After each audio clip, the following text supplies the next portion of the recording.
Hello friends, welcome back to Sarbath Kid channel. நான் கார்த்திகா முத்து. வாங்க friends, இன்னைக்கு வந்து ஒரு டிஃப்ரெண்டான ரெசிபி தான். இது என்னன்னு பார்த்தீங்கன்னா கேரளா ஸ்டைலில் மீன் பொளிச்சது ரெசிபி.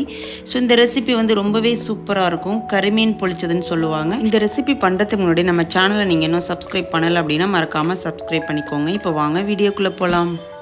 மீன் பொளிச்சது பண்ணுறதுக்கு நான் இன்றைக்கி 1/2 கிலோ பாறை மீன் எடுத்திருக்கேன். ஸோ அதை நல்லா க்ளீன் பண்ணிவிட்டு 2 சைடுமே இந்த மாதிரி கீறிக்கோங்க. ஃபஸ்ட்டு மசாலா ரெடி பண்ணிக்கலாம். காரத்துக்கு 1 ஸ்பூன் மிளகாய்த்தூள் சேர்த்துக்கோங்க.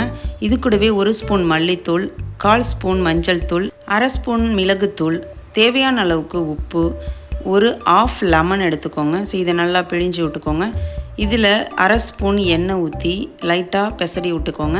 இதில் தேவையான அளவுக்கு தண்ணி ஊற்றி நல்லா பிசைஞ்சிக்கோங்க. இப்போ இது வந்து என்னோடய காரத்துக்கு நான் போட்டிருக்கேன். உங்களுக்கு காரம் அதிகமாக தேவைப்பட்டால் கூட நீங்கள் போட்டுக்கோங்க. இப்போ மசாலா ரெடி ஆகிடும். இப்போ மீனில் எல்லா சைடும் படுற மாதிரி நல்லா அந்த மசாலாவை அப்ளை பண்ணி விட்ருங்க. ஸோ இப்போ ஒரு சைடு நல்லாவே அப்ளை பண்ணியாச்சு. இப்போ அடுத்த சைடு அப்ளை பண்ணிக்கலாம்.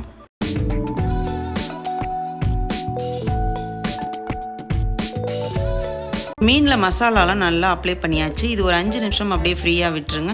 இப்போ 5 நிமிஷத்துக்கு அப்புறம் அடுப்பை பற்ற வச்சு ஒரு கடாயை வச்சுக்கோங்க. அதில் தேவையான அளவுக்கு எண்ணெயை ஊற்றி நம்ம மசாலா தடவி வச்சுருந்தா அந்த மீனை அதில் போட்டு 2 சைடுமே நல்லா குக் பண்ணி எடுத்துக்கோங்க. இப்போ ஒரு சைடு கொஞ்சம் குக் ஆகிடுச்சு. இந்த ஸ்டேஜில் அடுத்த சைடை வந்து திருப்பி போட்டுருங்க. இப்போ திருப்பி போட்டுட்டு நம்ம கீழே இருக்கிற அந்த எண்ணெயை அந்த மீன் மேலே லைட்டாக ஊற்றிக்கோங்க.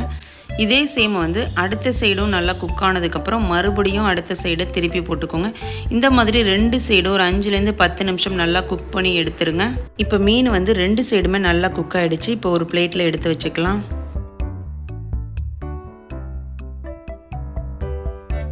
அடுப்பை பற்ற வச்சு ஒரு கடாயை போட்டுக்கோங்க. அதில் 2 ஸ்பூன் தேங்காய் எண்ணெய் ஊற்றிக்கோங்க.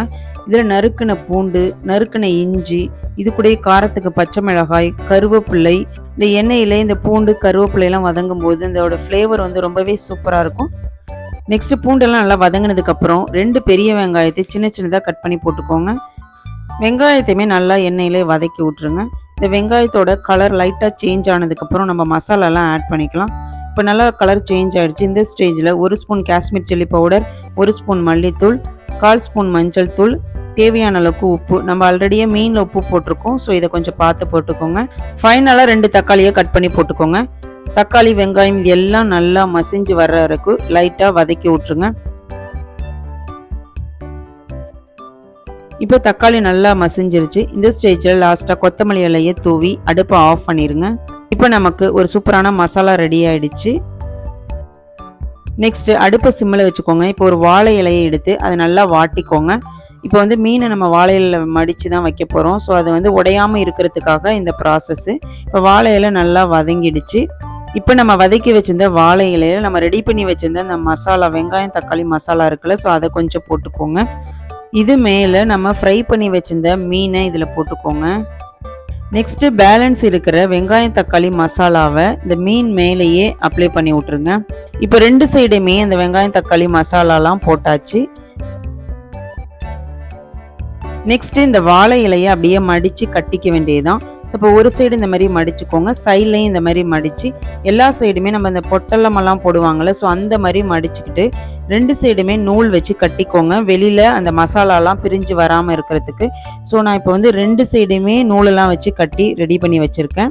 நெக்ஸ்ட்டு அடுப்பை பற்ற வச்சு ஒரு தோசைக்கல்லை போட்டுக்கோங்க. அதில் நம்ம ரெடி பண்ணி வச்சுருந்த அந்த மீன் பொழிச்சதை அந்த வாழை இலையோடய போட்டு லைட்டாக எண்ணெயை ஊற்றி 2 சைடும் ஒரு 5 நிமிஷம் மூடி போட்டு வேக வச்சுருங்க.